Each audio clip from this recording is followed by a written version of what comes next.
From 8 rupees to 200 rupees journey of a Bradcom Group now stock entering in 2022 with bulky returns. Hi, this is Dev and you're watching Traders Diary और आज हम बात करने वाले हैं Bradcom Group के ऊपर और टारगेट क्या होना चाहिए 2022 के लिए और इन्वेस्टर्स को क्या यहाँ पर एक्सपेक्ट करना चाहिए Bradcom Group के स्टॉक के साथ यहाँ पर हम समझने वाले। चलिए दोस्तों एक एक बात को समझ लेते हैं। तो दोस्तों अगर हम बात करें इस स्टॉक की तो देखिए बी सेगमेंट में और इसकी ओपनिंग आज ऑल टाइम हाई लगा है इसने 204 रुपये 80 पैसे का, 202 रुपये का पहले हाई था 202 रुपये 50 पैसे के आसपास। आज वो टूट गया है और आज हाई लगाया 204 रुपये 80 पैसे का। लेकिन अभी की कंडीशन अगर बात करें अभी की यहाँ पर 9:30 बजे के आसपास की, तो भैया ये आ चुका है नीचे। ये इसने सारे गेन खत्म कर दिए हैं, अभी मैं दिखाऊंगा। और ये नीचे आ चुका है 193 के आसपास ये वर्क कर रहा है। मार्केट भी नीचे आ चुका है, ऑलमोस्ट ऑल शेयर्स जो है वो यहाँ पर नीचे वर्क कर रहे हैं। लेकिन अगर अभी की बात करेंगे तो यहाँ पर देखिए अभी भी बाइंग क्वांटिटी ज़्यादा है, सेलिंग क्वांटिटीज है। और अब देखना ये है कि आज की डेट में आज जब क्लोजिंग होगी आज स्टॉक मार्केट की, तो बीसीजी का जो स्टॉक है वो कहाँ पर है। या तो ये 200 रुपये के ऊपर बंद हो जाए 204 रुपये 80 पैसे, या 202 रुपये या 203 रुपये अपर सर्किट में बंद हो जाए तो और भी अच्छी बात है। तो 240 के आपके रास्ते जो है वो खुले रहेंगे। 240 235 से 240 रुपये जाएगा ये स्टॉक, क्योंकि अब इंडिकेटर आपके फेवर में है। डिलीवरी की बात करें तो इस स्टॉक में भैया यहाँ पर 100% 23 दिसंबर किसी भी दिन अगर आप देख लीजिए तो 100% के ज़्यादातर 100% की डिलीवरी रहती है। इंटरेस्टेड हैं लोग यहाँ पर, बीसीजी की वैल्यूएशन अब निकल के आ रही है। तो यहाँ पर कुछ लोग कह रहे थे कि ये अब गिरने वाला है या अलग बातें कुछ कर रहे हैं, किसकी वैल्यूएशन बहुत हो चुकी है। देखिए वैल्यूएशन हो चुकी है तो यहाँ पर कंपनी की अर्निंग भी काफ़ी अच्छी खासी है, कंपनी कमाऊ है, अच्छा वर्क है, अलग काम है। तो इसकी वजह से यहाँ पर जो है एक वैल्यूएशन तो बनती ही है। ध्यान रखिएगा इतनी वैल्यूएशन जब एफिल को मिल रही थी तो एफिल के ऊपर किसी ने बात नहीं, लेकिन जब बीसीजी की बात आई तो यहाँ पर वैल्यूएशन का खेला आ जाता है। लेकिन बीसीजी जो है वो एफिल से 4 टाइम ज़्यादा है या इससे ज़्यादा हो सकता है। तो बीसीजी जो है वो 4 टाइम से ज़्यादा बड़ी है एफिल से। तो एफिल के मुकाबले इसकी वैल्यूएशन भी ब्रैडकॉम ग्रुप की जो है वो भैया 4 टाइम ज़्यादा तो होगी ही। तो 4 टाइम मतलब अपने हिसाब से कह रहे हैं, लेकिन ज़्यादा होगी एफिल से। तो वही हो रहा है और अब मिल रही है वैल्यूएशन। अब इसके फंडामेंटल की बात कर लीजिए। देखिए फाइनेंशियल इंडिकेटर में हम आ चुके हैं और यहाँ पर मार्केट कैप 20,343 20,343 करोड़ रुपीस का पहुंच चुका है वापस।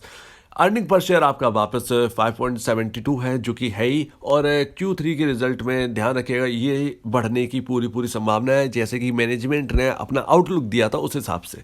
पी रेशियो की बात करें तो 34.11 है और इंडस्ट्री पी यहाँ पर 36.25 है। ध्यान रखिए आईटी का इंडस्ट्री पी थोड़ा सा वेटेज बढ़ा है, तो इसकी वजह से इंडस्ट्री पी अब ज़्यादा हो चुका है आईटी का।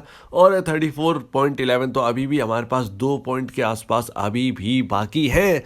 तो ये स्टॉक अभी नीचे है, लेकिन ध्यान रखिएगा ये स्टॉक अपने इंडस्ट्री पी को तोड़कर ऊपर निकलने वाला है, ये चांसेस है पूरे। और हो सकता है कि Q3 से पहले इसमें हमारा जो लेवल है 260 से 270 के आते हुए दिखें लेवल, तो इसके लिए तैयार रहिएगा। लेकिन आज की जो क्लोजिंग है वो मायने रखेगी। 200 का एक इम्पॉर्टेंट लेवल है और 200 के ऊपर अगर हम चलना स्टार्ट कर देंगे तो फिर तो यहाँ पर जो है तेजी है। और 240 से पहले आपका कोई भी इंडिकेटर ये नहीं कहता कि आपका स्टॉक जो है वो गिरने वाला है। अब जैसा कि मैंने कहा कि ये नीचे आ चुका है तो देखिए 195 रुपीज़ पर अभी वर्क कर रहा है। और आपका देखिए RSI का जो लेवल है MACD आपके फेवर में है, RSI आपका 75 है।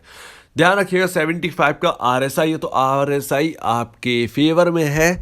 यहाँ से सिर्फ और सिर्फ यहाँ से बता रहा हूँ 240 तो एटलीस्ट हो जाना चाहिए। 230 से 240 के आसपास इस स्टॉक के यहाँ पर जो है जाना चाहिए और वहाँ पर हो जाएगा ये ओवरबाउट। फिर हम वहाँ पर जो है थोड़ा सा डिक्लाइन यहाँ स्टॉक में आते हुए देखेंगे, तो उसके लिए भी प्रिपेयर रहिएगा। और जैसा कि मैंने पिछली वीडियो में आपसे कहा था कि भैया जो स्टॉक है वो आपका 170 से 175 या 3 लोअर सर्किट, जैसा कि मैंने कहा था 3 लोअर सर्किट लगने वाले 3 लोअर सर्किट लगने के बाद देखिए आज स्टॉक कहाँ पर है, 190, माफ़ कीजिएगा इसने नया हाई जड़ दिया 204 रुपये का। तो यहाँ पर एग्जैक्ट वही चीज़ हो रही है जो समझ में आ रही है, जो आपको पता है यार। तो यहाँ पर रहिए, इंतज़ार करिए। यहाँ की क्लोजिंग, आज की क्लोजिंग बहुत इंपॉर्टेंट है। देखिए आज कल क्रिसमस है, 25 दिसंबर है, और देखिए आज अगर प्रॉफिट बुकिंग करते भी हैं तो फिर क्रिसमस तो गया, ठीक है ना। आज अगर आप प्रॉफिट बुक कर लेंगे तो आज तो आपके अकाउंट में आने से रहा, पैसा आएगा आपका भैया बाद में, तो क्रिसमस तो निकल गई। अब अगर न्यू ईयर के लिए कोई यहाँ पर प्रॉफिट बुक करेगा तो न्यू ईयर का यहाँ पर जो है क्या पता, इसके जो लेवल है वो कहीं और ही पहुँच जाए।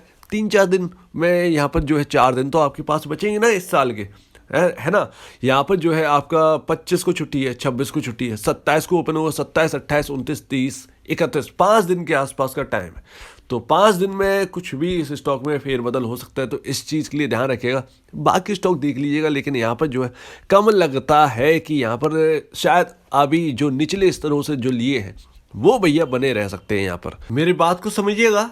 यहाँ पर अगर अभी अभी किसी ने लिया और वो सोच रहा है कि नहीं भैया यहाँ पर न्यू ईयर के चलते और क्रिसमस के चलते यहाँ पर जो है प्रॉफिट बुकिंग होगी, तो देखिए आप यहाँ पर जो है स्टॉप लॉस मेंटेन रखिए।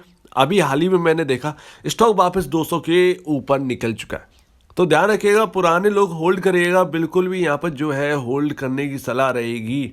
यहाँ पर एक अपना स्टॉप लॉस मेंटेन रखो और आराम से बने रहिए। लेकिन यहाँ पर जो है बहुत, देखिए काफ़ी लोग हैं जिनके पास निचले स्तरों के हैं, यानी 100 रुपये से भी नीचे के हैं, तो यहाँ पर आराम से रहिए। देखिए अगर आपको भरोसा है कंपनी पर, आपने अगर लॉन्ग टर्म के लिए लिया है तो लॉन्ग टर्म के लिए रहिए, एक स्टॉप लॉस मेंटेन करिए और बने रहिए अगर किसी को डर लग रहा है तो आशा करता हूँ आपको बात समझ में आ गई होगी। अब देखिए 2022 में आपको एक्सपेक्ट क्या करना है इस कंपनी से। तो दोस्तों यहाँ पर मैं आपको बताता हूँ। यहाँ पर देखिए सबसे पहले कंपनी ने दे दिया है आउटलुक, ठीक है ना। मैं आपको काफ़ी बार बता चुका हूँ इसके रिजल्ट का। Q3 और Q4 का आपके सामने आउटलुक रखा हुआ। Q3 का रिजल्ट जो है वो अभी आने ही वाला है, ठीक है ना। कुछ ही 1-1.5 महीने में आपका जनवरी में मेरे ख्याल से आपका रिजल्ट आने वाला है Q3 का, और मार्च में आपका Q4 और पूरे ईयर का। तो यहाँ पर जब कंपनी की अर्निंग बढ़ने वाली है, इसका मतलब है कंपनी का मार्केट कैप ऑलरेडी बढ़े गई, ठीक ना।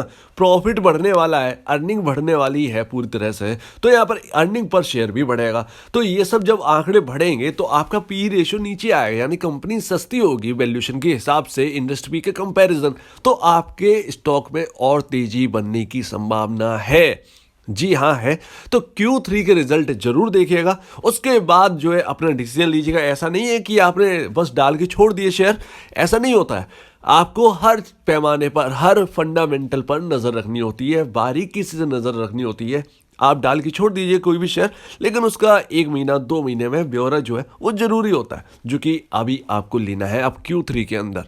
तो Q3 का रिजल्ट एकदम पास में, तैयारी करिए, और उम्मीद है कि अगर आज हम 200 के ऊपर क्लोज हुए तो 230 से 240 जाने की पूरी संभावना है। उसके बाद ही कोई प्रॉफिट बुकिंग आती हुई देख सकते हैं। तो यहाँ पर एक्सपेक्ट करिए कंपनी की ग्रोथ से, कंपनी ग्रोथ और भी अच्छी होने वाली है। ऊपर से माइंड जो अभी कंपनी खरीदी है एक मीडिया मिंट, तो उसका जो अर्निंग है वो भी यहाँ पर जुड़ के आने वाली है। तो यहाँ पर इंडिया में कैसा माहौल बनने वाला है अब इस कंपनी का, अभी ये इंपॉर्टेंट है। डोमेस्टिक मार्केट कैसा अब कहने वाला है, तो उसके लिए कंपनी ने एक्विजिशन किया, तो डोमेस्टिक मार्केट भी जब ऊपर उठने लगेगा तो ऑलरेडी इस कंपनी की जो है वैल्यूएशन और भी ज़्यादा बढ़ने की चांसेस है। इसका मतलब है आपका शेयर प्राइस बढ़ेगा। तो जो पुराने लोग हैं, जो इन्वेस्टर्स हैं कि हाँ भैया मैं इस कंपनी में अब मैं कहीं भी जाना नहीं चाहता, यहाँ पर पैसा लगा है, यहाँ लगा रहेगा। जिन्होंने अभी लेना है, अभी ले लिया है, वो सोच रहे हैं कि अरे भैया ये कंपनी भैया मुझको लगती है आगे डिजिटल टेक्नोलॉजी का ज़माना है और ये कंपनी कुछ करके दिखाएगी,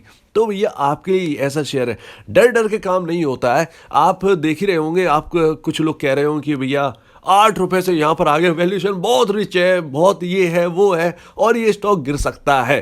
देखिए, स्टॉक तो कोई भी गिर सकता है, लेकिन अभी तक कोई भी वैल्यूएशन इस कंपनी को नहीं मिल रही थी, जिसकी वजह से अब मिलने लगी है तो दौड़ रहा है, ठीक है ना। मार्केट में इससे भी छोटी छोटी कंपनियां हैं जो हजार हजार पर पहुंच गई हैं, ठीक है ना। तो ऐसी कंपनी जो जिसकी कोई अर्निंग नहीं है ज़्यादा, तो वो अब उछाल मार रही है, तो फिर ये तो काफ़ी ज़्यादा इनकी अर्निंग लगातार बढ़ रही है, इनका सब कुछ यहाँ पर फंडामेंटली अच्छी कंपनी है, तो इनकी वैल्यूएशन जो है बढ़ने वाली है। तो यहाँ पर वैल्यूएशन का गिरने का सवाल जो है वो कम यहाँ पर आता है। तो आप एक्सपेक्ट बस यही करिए, इनकी अर्निंग पर नजर रखिए और इनकी ग्रोथ के लेकर आप एक्सपेक्टेशन रख सकते हैं। आगे डिजिटल की ग्रोथ है, नेटफ्लिक्स और ऐसे डिज्नी वाले हॉटस्टार जो ऐप है उनमें एडवर्टाइजिंग का अब काम इनके हाथों में लग गया है, तो इससे इनकी अर्निंग तो बढ़ने वाली है ही।